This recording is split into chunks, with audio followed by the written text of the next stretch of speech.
どうも、単独歩行者です。私もそろそろバイクの免許を取って3年になります。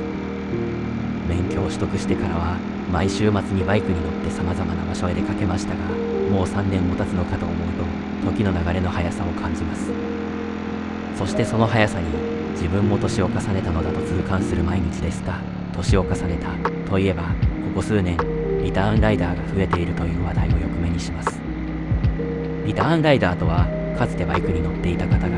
ある程度の年齢を重ねた後、再びバイクに戻ってくるというパターンのことを指します。40代、50代、60代。仕事や家庭の事情が落ち着いて、久しぶりに自分の時間が持てるようになった頃、やっぱりバイクっていいな、と思って戻ってくる人が増えています。ただ、実際の事故統計を見ると、少し気になるデータがあります。警察庁の発表によれば、二輪車の死亡事故のうち約 45% が50歳以上のライダーによって起きています。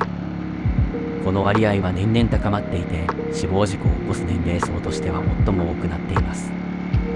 もちろん全てがリターンライダーというわけではありませんが、この年代に含まれる人たちの中には、久しぶりにバイクに復帰したという方も少なくありません。では、なぜ事故が多くなるのか。まず一つは、昔の経験に頼りすぎてしまうこと。若い頃に乗っていたという自信があると、つい感覚を思い出せばいけるだろうと思ってしまいがちです。でも今のバイクは昔と比べて出力も高く、車体も重く、電子制御やブレーキ性能も全くの別物です。しかも体の反応速度や判断力は当然若い頃と同じではありません。このバイク側の進化とライダーの身体的な変化のギャップが事故につながる要因になります。さらによくあるのが、いきなり大型バイクに乗るパターンです。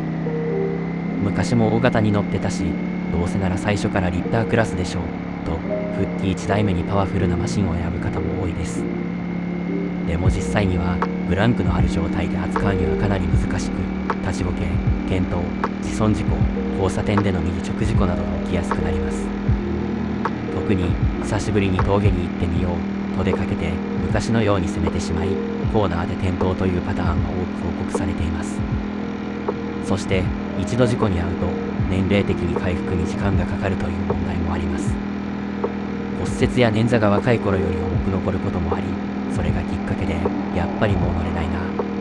と再びバイクを降りる方も少なくありません。事故を防ぐためにはやはりいきなり実践フッティではなく、教習所のリターンライダー向け講習を受けるのが安全です。今の自分の操作感や反応速度を確認できるいい機会になりますし、現代の ABS やトラクションコントロールといった機能についても理解が深まります。また最初の1台は取り回しやすい中型バイクや軽量モデルを選ぶのも有効です。まずは体と感覚を慣らすところから始めて、そこからステップアップするのが現実的です。と、本日はこんな感じでリターンライダーと事故の関係について統計と実情を交えて雑談してみました。50代以上のライダーによる死亡事故は全体の4割以上を占めています。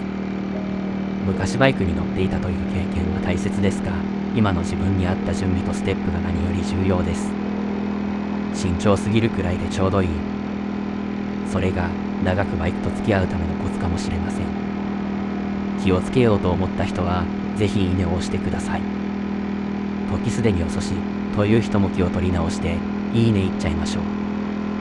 また動画も上げますので、チャンネル登録していただけると嬉しいです。X や Instagram もやっていますので、そちらのフォローもお願いします。